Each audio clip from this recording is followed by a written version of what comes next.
students, how are you? So in the previous lecture, we people have studied about the due nature of radiation and matter. That is, we studied the topic in this chapter, that is de Broglie wavelength for the material particles.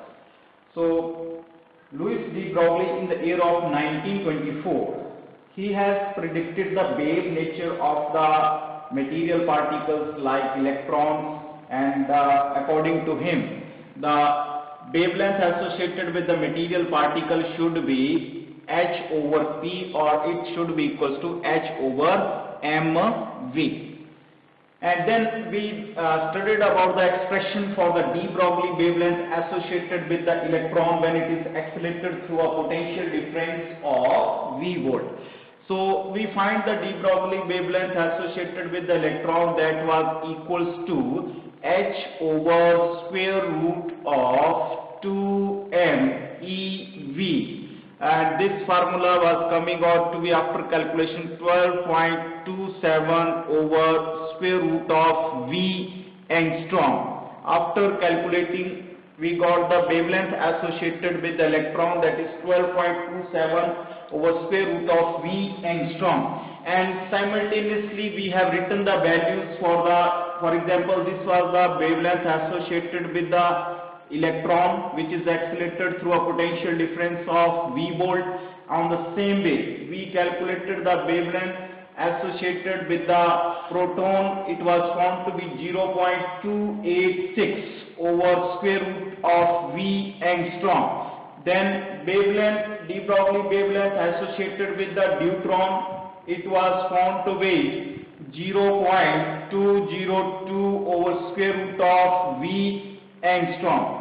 And after that, we have calculated the de Broglie wavelength associated with the alpha particle was found to be 0.101 over square root of V angstrom. So in this way, we have studied about the de Broglie wavelength associated with the material particles like electron, proton, deuteron and alpha particle when they are accelerated through a potential difference of V volt. So in the year of 1924, this de Broglie has derived this equation for the material particle when they are accelerated through a potential difference of V volt. Now, in order to confirm the wave nature of the electron, in the year of 1927, the two scientists, Davison and Germer, they conducted the experiment in order to find the wave nature of electron. So, what was their experimental arrangement, and what were the inferences drawn from that experiment? Let's study about that. So, today we people are going to study the Davison and Germer experiment. The two scientists called Davison and Germer, they done this experiment in the year of 1927 in order to predict the wave nature of the electron as predicted by the de Broglie in the year of 1924, as a result of which they both shared the Nobel Prize in Physics of the year of 1937. So let's study about this Davison and Germer experiment.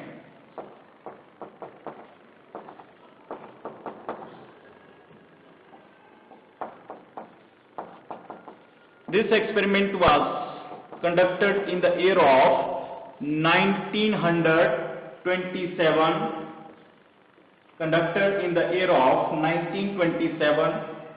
And main aim of this experiment was to verify the wave nature of the electron as predicted by the de Broglie.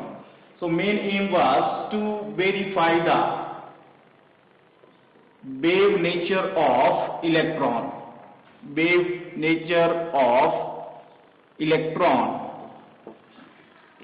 So what was the experimental arrangement of this, and what were the inferences drawn? So they want to verify the wavelength associated with the electron as predicted by the de Broglie. So they must be same. So let's study about this. The experimental arrangement here in this case was like as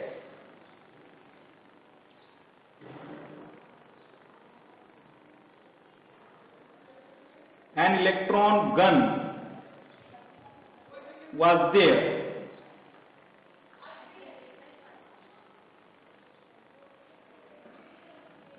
It consists of filament which is coated with filament which was coated with the barium oxide,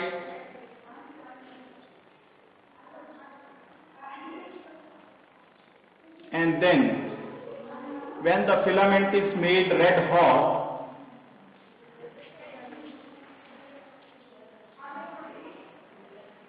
then as it emits the electron, they are collimated into a fine beam with the help of this what we say anode. This is what we call anode, and this is called as cathode. Cathode. This is low tension battery here. Low tension battery. And in order to accelerate this, what we say, anode and cathode, they both are connected with the high tension battery in order to accelerate the, what we say, these electrons.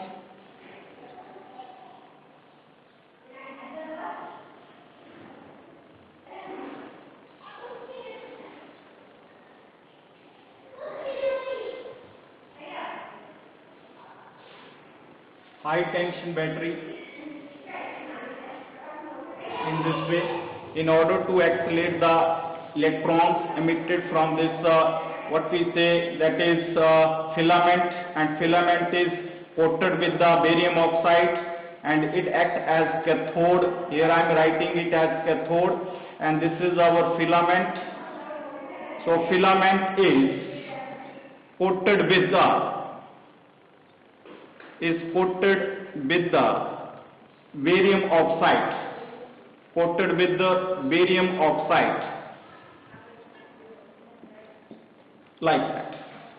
Now, the electron beam is collimated into a fine beam after passing through this anode, okay, and then this fine beam is made incident on the nickel crystal.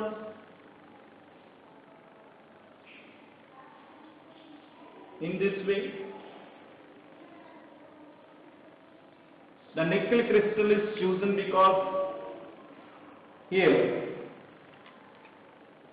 the interatomic separation is quite appreciable here, that is 0.91 angstrom here in this case. So what would happen in this way? The planes of nickel crystals were there. So this is nickel crystal.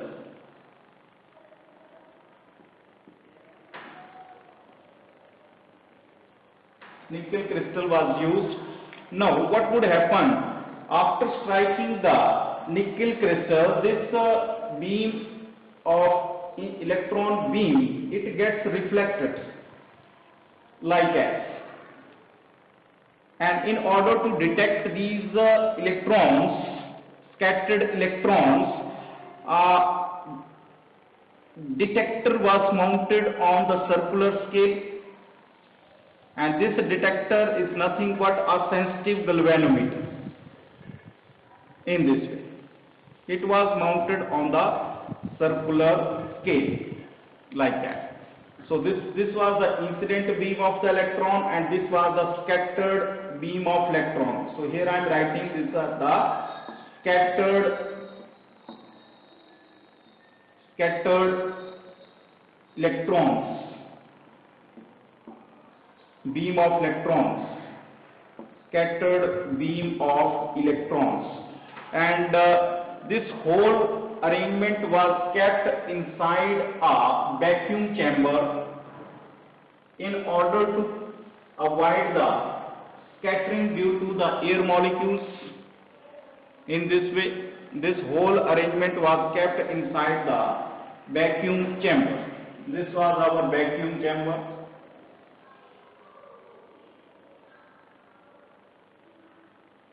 Okay. So here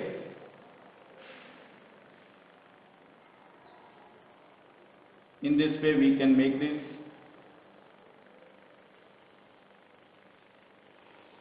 Here I am writing filament coated with barium oxide. Coated with the barium oxide. With barium oxide. Okay. So this was the experimental arrangement for the Davison and Germer experiment, and this is what we say, this is detector. And what is detector here? Detector is nothing but this is sensitive galvanometer. Sensitive galvanometer.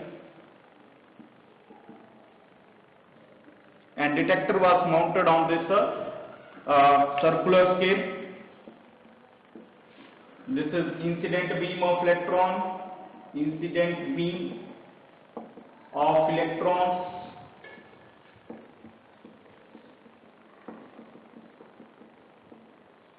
like that. And here let us consider these electrons are scattered through a scattering angle of phi, such that if we reproduce this S, then this angle which is making with respect to the plane of this nickel crystal, this angle is theta, this angle is also theta. Okay, so this completes our experimental arrangement. Now, what about its working? Electrons accelerated from the hot tungsten. Electrons accelerated from the hot tungsten cathode, and which are emitted from the low tension battery. Okay, so function of the low tension battery is to make this filament red. Whenever this filament becomes red, it will emit the electrons. As it emits the electron, under the influence of this high tension battery, they got accelerated between anode and cathode, and after passing through the fine hole in the anode, these electron beam is rendered into a fine beam, and as it makes incident on the nickel crystal, so what would happen? These electron beam got scattered, and in order to detect this scattered beam of electron, a sensitive galvanometer is mounted on this circular scale. Okay, so once again I am repeating, here in this case, as the filament of the electron gun, which is coated with the barium oxide, is made red hot with the low tension battery, as a result of which it emits the electron. Now these electrons are accelerated between anode and cathode with the help of high tension battery. Okay, so when they are accelerated, then after passing through a fine hole in the anode, they are made incident on the nickel crystal, as a result of which the incident beam of electrons gets reflected, and in order to detect these electrons, they are detected with the help of detector, that is what we call sensitive galvanometer, which is mounted on the circular scale. Okay, in order to avoid the scattering due to the air molecules, the whole apparatus was kept inside the vacuum chamber. Now, what were the inferences drawn, and what about the conclusions drawn from this experiment? So, students, the polar graphs were plotted for the different accelerating voltages. And what were the polar graphs? Let us study about these graphs, and on the basis of these graphs, some inferences has been drawn. So, the polar graphs were drawn.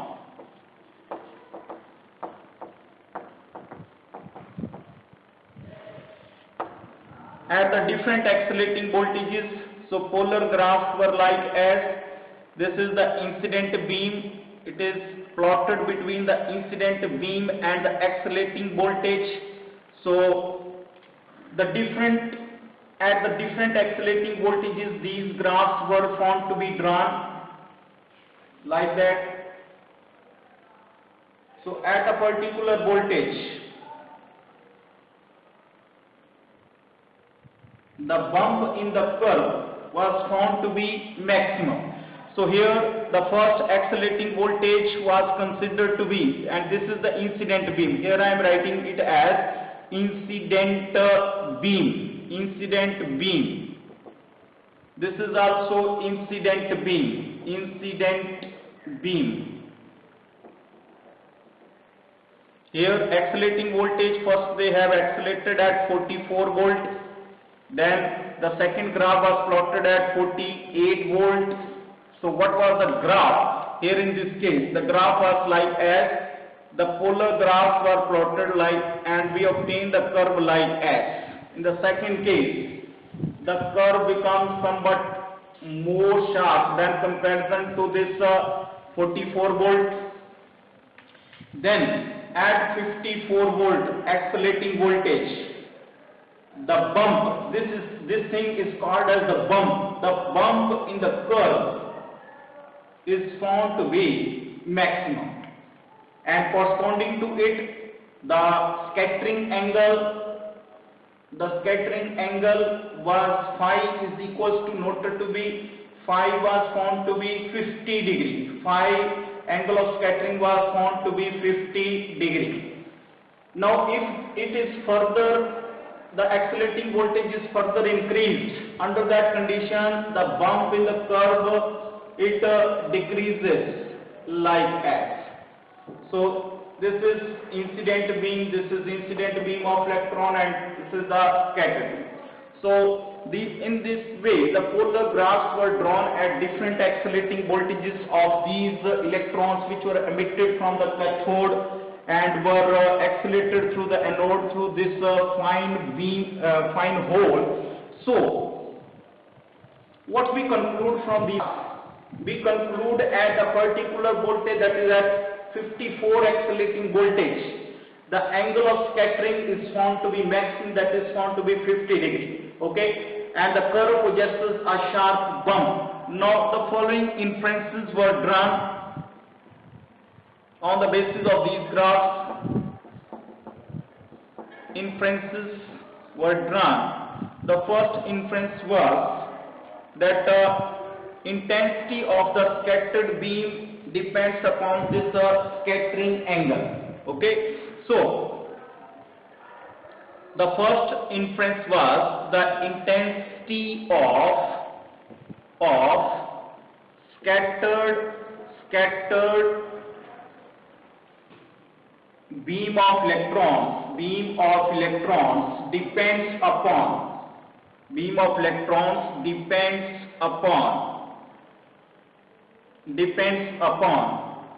the angle of scattering, depends upon angle of scattering. The second inference drawn was, that is, as we increase the accelerating voltage, the bump in the curve starts increasing. As the accelerating voltage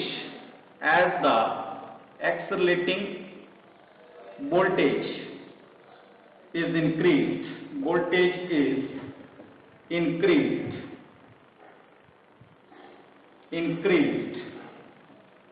the bump in the curve increases. Okay. And here what we can say, as the accelerating voltage increases, the bump in the curve increases up to the 54 volt, as the accelerating voltage increases, the bump in the curve increases up to 54 volt, and then it decreases, This was the second inference drawn. So in the third inference, what we can say, the intensity of the scattered electron is found to be maximum at phi is equals to 50 degree. Okay, so here in this case, the intensity of the scattered electron is found to be maximum, or we can say the curve possesses the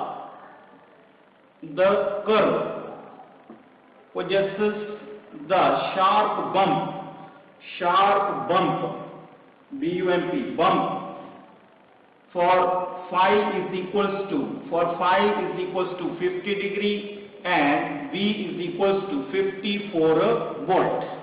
So in this way the inferences were drawn. Now the question rises that how Davison and Germer predicted the wave nature of electron. So now we are going to prove that part. So here we will write that from the figure, if we see that from the diagram, what we see, this angle theta, this angle phi and this angle theta. If we take the sum of all the three angles, then they will form the, what we can say, the sum of these angles will be equals to 180 degree. So what we can say, theta plus phi plus theta is equals to 180 degree, which implies 2 theta plus phi is equals to 180 degree. Or, but here in this case, if phi is equals to 50 degree, under that condition, here I am writing, but phi is equals to 50 degree, then 2 theta plus 50 degree is equals to 180 degree, which implies 2 theta is equals to 180 minus 50, that is equals to 130 degree, and which implies this theta must be equals to 65 degree. We got this value of theta. Now, as the nickel crystal is used, and according to Bragg's law of crystal diffraction for first order diffraction, we have the, now, as according to Bragg's law of crystal diffraction, Bragg's law of crystal diffraction, we have the condition, that is 2d sine theta is equals to n lambda, and for first order diffraction we have n value is equal to 1, and here d is the interatomic separation between the molecules of the nickel crystal. So here we will put the values. Here d is equals to 0.91 angstrom, that is the interatomic separation between the nickel crystals. Theta is, we have found that is 65 degree, and for first order diffraction maximum this n value is taken to be 1. So n is equals to 1. So what we got here? So therefore, for first order diffraction maximum,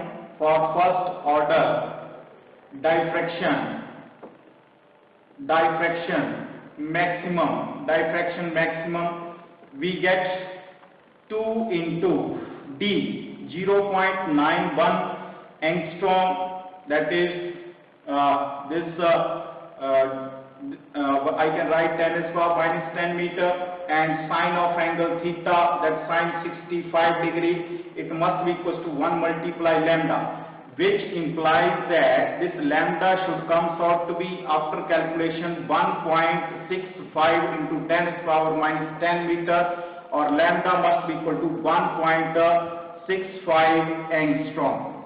So this was the wavelength associated with the electron according to Davison and Germer experiment. Now, the de Broglie wavelength associated with the electron, if it comes out to be the same, only under that condition that de Broglie wavelength is found to be correct, otherwise it will be incorrect. So let's see about that.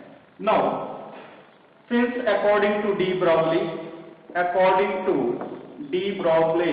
we have the de Broglie wavelength associated with the electron, that is 12.27 over square root of V angstrom. Now here, since when the curve is possessing the sharp bump, it is possessing at a voltage of 54 volt. So here the accelerating voltage value, if we put 54 volt, so therefore what we get, 12.27 over square root of 54 volt angstrom. So its value is found to be 1.67 angstrom, and this wavelength of the electron calculated by the de Broglie lies in close agreement with the experimental value of Davison and Germer. Once again I am saying, the wave nature of electron predicted by the de Broglie will get confirmation if the wavelength associated with the electron for the de Broglie wavelength, it should come out to be same as predicted by this Davison and Germer. Okay, so here we conclude that the wavelength associated with the electron comes out to be in close agreement with the experimental value. Hence, in this way, Davison and Germer predicted the wave nature of electron, and in order to honor him, they were awarded with the Nobel Prize in Physics in the year of 1937. They both shared the Nobel Prize in Physics. So this was all about Davison and Germer experiment. Once again repeating, the construction is, it consists of electron gun. This combination is called as electron gun. Here, electron gun. Why it is called electron gun? Because it fires the electrons. Okay, electron gun is there, and then nickel crystal is taken, and here we have detector, which is nothing but sensitive galvanometer. So what about its working? How we can explain it? With the help of low tension battery, the filament is made red hot. With the help of low tension battery, the filament which is coated with the barium oxide is made red hot, as a result of which it starts emitting the electrons. Now these electrons are accelerated between anode and cathode with the help of high tension battery. In order to make these electrons into a fine beam, a very small hole is lying there in the anode, as a result of which the electrons are collimated into a fine beam, and when they fall on this nickel crystal, they are scattered in the different directions. According to the planes of nickel crystal, they are scattered along this direction. In order to detect the scattered beam of electrons, a detector, that is nothing but sensitive galvanometer, is mounted on this circular scale in order to detect their intensity, and the scattering angle is formed. In order to avoid the scattering due to the air molecules, the whole apparatus is kept inside this vacuum chamber. Now, on the basis of this experiment, the polar graphs were plotted and inferences were drawn. What the inferences were drawn? The intensity of the scattered electron depends upon this angle of scattering.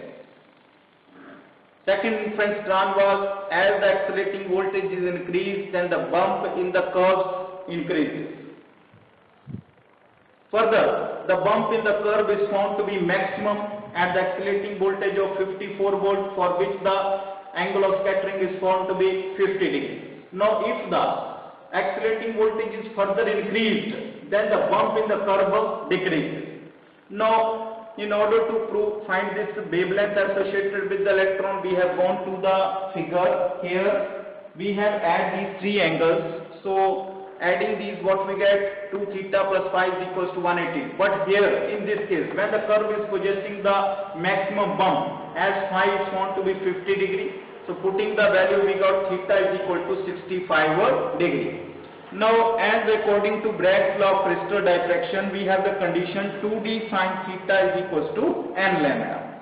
So here d is the interatomic separation between the nickel crystals, and it is found to be 0.91 angstrom. Its value is known to us, and theta is found to be 65 degrees. Here in this case, n for the first order diffraction maximum we are taking 1. So here, putting the value, we got after calculation 1.65 angstrom. Now the wave nature of the electron or wavelength of the electron calculated by the de Broglie will be confirmed if, on substituting here in the formula given by de Broglie, the accelerating voltage, that is 54 volt, the wavelength of the electron should found to be same. So here we see that the wavelength associated with the electron calculated according to de Broglie formula, which is given by de Broglie, is found to be in close agreement with the experimental value. So what does it mean?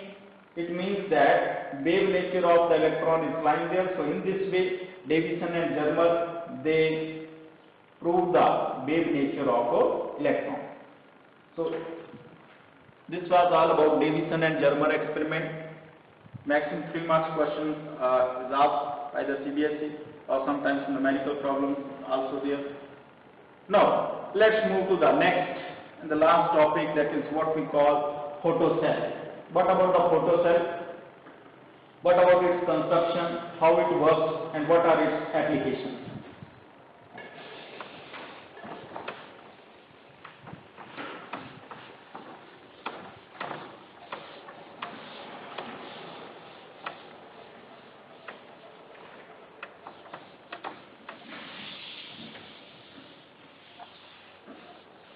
Photocell is basically the technological application of the photoelectric effect, and it is also known as electric eye.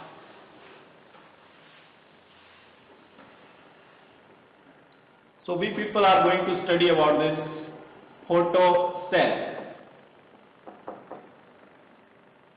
What about this photocell? Here we can say it is just a technological application of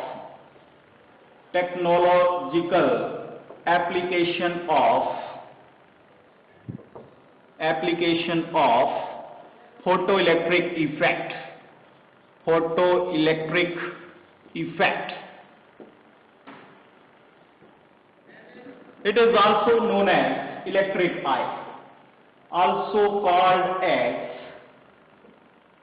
electric eye.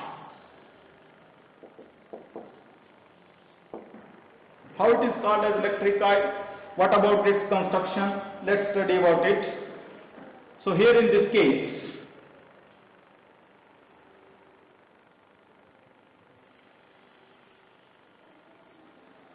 this photocell consists of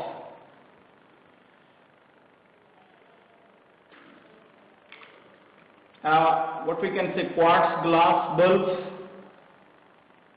in which the vacuum is lying inside there, and here a hollow semi-cylindrical cathode, also known as emitter, is placed there or is mounted in between this hollow semi-cylindrical, this is semi-cylindrical cathode C called emitter is mounted, and a wire loop also called as anode is placed in front of it, and both these cathode and anode, they are fixed inside this quartz bulb.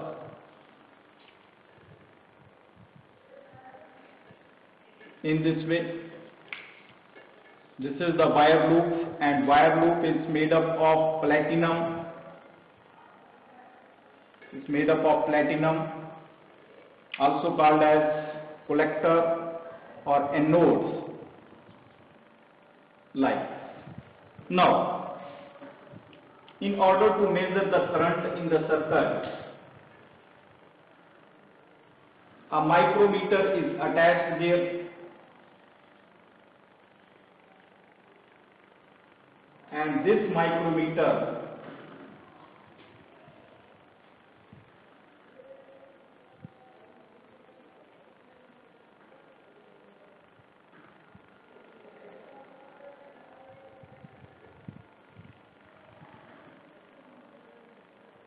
in this way it is connected. Okay, so here it is the positive terminal, here it is the negative terminal, and here in this case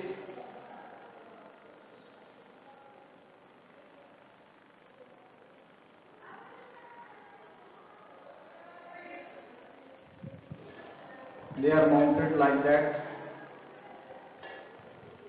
This is quartz glass. This bulb is made up of quartz glass.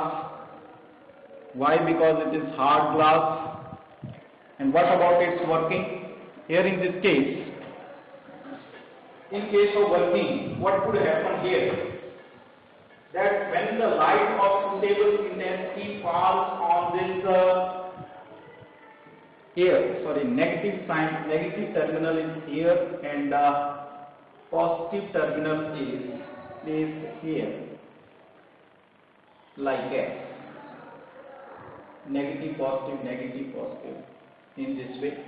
So what would happen whenever the light of suitable high frequency falls on this emitter? This is our emitter. This is the incident light.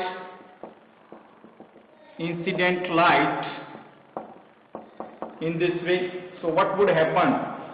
And this what we can say, this emitter, basically it is made up of, this is made up of platinum, and here it is what we call, this is called as emitter. Here I am writing, this is emitter, and this A is called as anode, and anode is nothing but a collector. It is called as a collector because it collects the electrons which are ejecting out from here. So this cathode is made up of photosensitive material. For example, if here we are using the alkali metals, then the visible radiation will be used as the incident light, and if we are using this metal just like the zinc, cadmium or magnesium, under that condition the visible we cannot make use of this visible light. Under that condition the ultraviolet radiations will be there. So here, if these are this is emitter and it is made up of the alkali metals. Why the alkali metals are preferred here? The question arises. Alkali metals are preferred because their work function is low, as a result of which whenever this visible incident light is made incident on it, so it will emit the number of electrons easily from it, as a result of which these electrons then they will rush towards the collector under the effect of its positive potential. So in this way, this is all about the construction. Once again I am repeating, photocell is the technological application of the photoelectric effect, also called as electric eye, and it consists of an evacuated glass bulb which is made up of quartz glass, and it fitted with the two electrodes. One is called as cathode and other is called as the anode. Cathode is also called as emitter and anode is also called as the collector. Cathode is made up of some alkali metals. Why they are used? Alkali metals are preferred because their work function is low, as a result of which even the visible light can emit the electron, as a result of which they are collected by the collector, that is the anode, which is made up of platinum metal. In order to measure the current in the circuit, a micrometer is attached across the battery like S. Now, what about the working of it? Whenever the visible incident light is made, when the visible light is made incident on this cathode, as a result of which photoelectrons are ejected from the surface of this cathode, and these electrons are then collected by the collector, as a result of which the photoelectric current flows in the circuit. Now let us study about its applications. What are the applications of photoelectric cell? Applications. So various applications are there. The first application here we people are going to study, that is, photocell is used in the automatic door close. That is, sometimes you people go in the shopping malls, just like the Big Bazaar or anything, any big shopping mall. So whenever we go in the big shopping mall, as we are in the doorway, so what would happen? Door automatically gets opened, and when we enter inside the shopping mall, then again it automatically gets closed. So what is the basic reason behind this? So here in this case, when we people are standing the doorway of this big shopping mall, suppose we people are standing here, okay, so what would happen? Here in this automatic door closer, a photocell is attached there. So photocell is mounted there, and a beam of light, sometimes it is mounted here, sometimes it is mounted here. A beam of light is incident on the other side. Now as we interrupt this beam of light, then what would happen?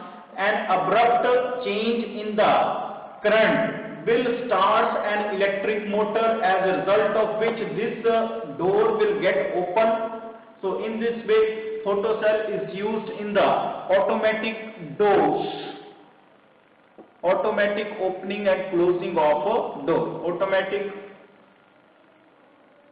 opening and closing of doors. So this is the first application. The second application is this photocell device. It is used in the burglar alarm.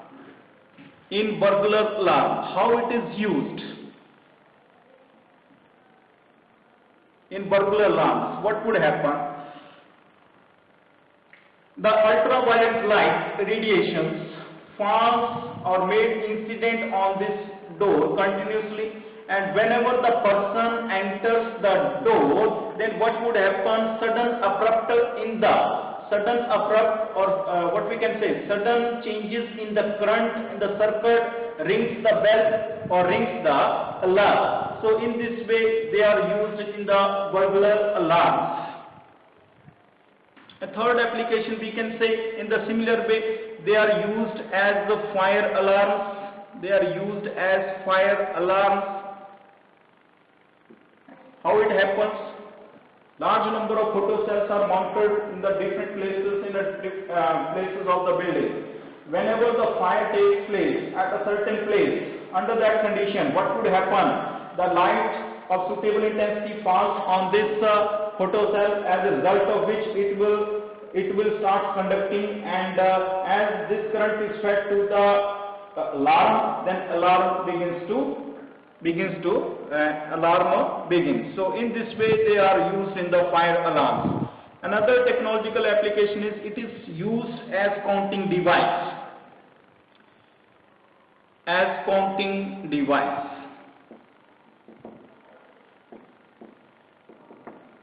For example, if we want to know the presence of the gathering of the people in the auditorium or in the rally, then again the same device, photocell, is used. How? The condition, basic requirement is the person should enter the auditorium one by one. Again, here the ultraviolet light, that is invisible light, is made incident on this door. Here the photocell is mounted, and from this photocell continuous beam of invisible light, ultraviolet light, is falling on the other side. So what would happen? As the person is entering the door, what would happen? the sudden abrupt in the signal count as 1 in the counter. So in this way we can count the devices, or we can count for counting the devices and in factories, or we can say for counting the peoples which are gathered in the auditorium or in the hall or in the rally. Okay. Further, if we talk about in the industrial use, so in the industries,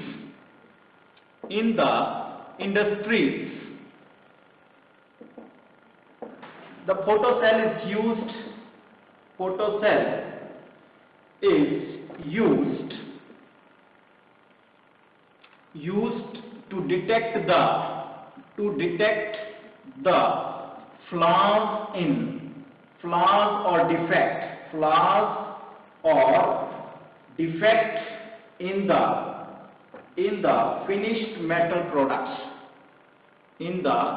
finished metal products.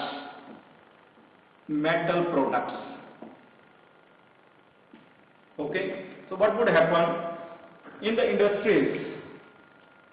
If in the finished metal product, suppose the air bubble is lying there or some crack is there, then what would happen? The photocell which emits the invisible radiation, they will pass through that crack, as a result of which they pass on the other side and a beep sound will be heard, as a result of which that defected material is kept aside in the factory. Another use of this is in the cinematography. It is also used in the cinematography.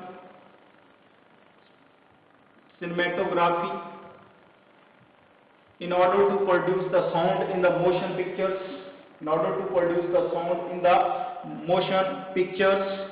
Further, one more important use, we can say that these photocells are used as photometers in the photography camera in order to study the intensity of the light.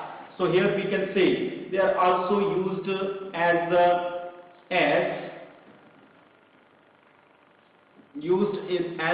photometers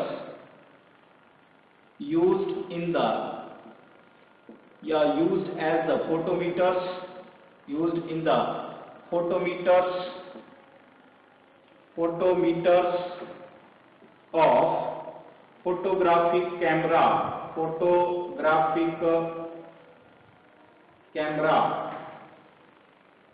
used in the photometers of the photographic camera to study the intensity of light. Okay. Apart from that, they are also used in the street light for the dawn to dusk circuits, that they do not need the manual switching on and switching off. There we make use of the photocell. Whenever the intensity of light reduces, the threshold frequency becomes lesser than threshold frequency, they get switched off.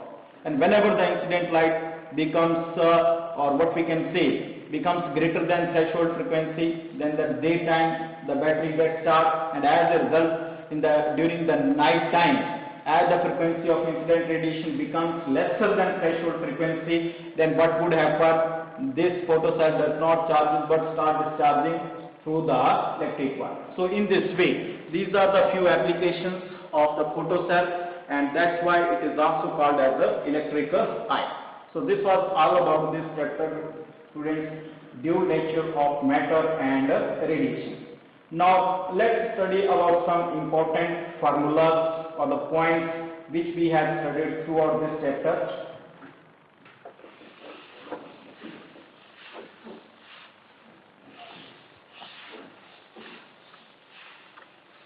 Okay, so what are the important points here? I am starting right from the definition which we have studied. For example, the work function, important formulas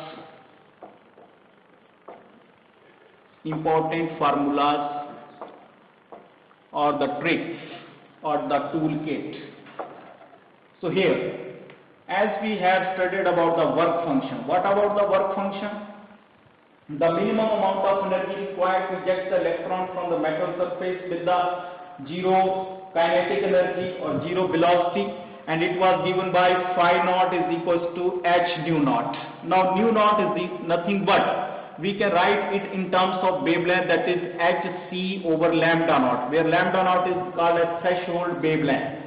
In the second case, we studied about the photoelectric effect experiment, and there the main conclusion we have drawn that maximum kinetic energy of the emitted electron was equals to work done by the stopping potential. Okay, in this way. So this was the second formula. Third formula which we have drawn here, that is, as kinetic energy maximum is equals to 1 by 2 mv max ka whole square. So which implies this V max is equals to 2K max over M a whole square root. So in this way we can also design this formula. The fourth it is based upon the laws of photoelectric emission. So we have studied about the laws of photoelectric emission. There we have plotted the different graphs. Then we studied about the Einstein photoelectric equation. So what was the Einstein photoelectric equation? 1 by 2 mv max square. It was equals to h nu minus h nu naught. Or here sometimes the work function is written, and this is the first formula. In the second case, we can also write this formula as 1 by 2 v max square is equals to h nu minus h nu naught, or we can write it as hc into 1 by lambda minus 1 by lambda naught. Okay, in this way we can also write it, or we can also write it like as according to this photoelectric emission, this is equals to EV naught, so hc into 1 by lambda minus 1 by lambda naught. So these were the various forms of Einstein photoelectric equation. Now, in the next step, the verification of the, what we can say, Einstein photoelectric equation was done by the Millikan, and there we calculated the formula from the graph that in order to calculate the work function, what was the formula? That work function was equals to, phi naught was equals to intercept OD, intercept, that is magnitude of work function, was equal to intercept OD multiplied by E. And further, if you want to calculate the value of Planck's constant, because here in this case the R.A. Millikan has checked the correctness of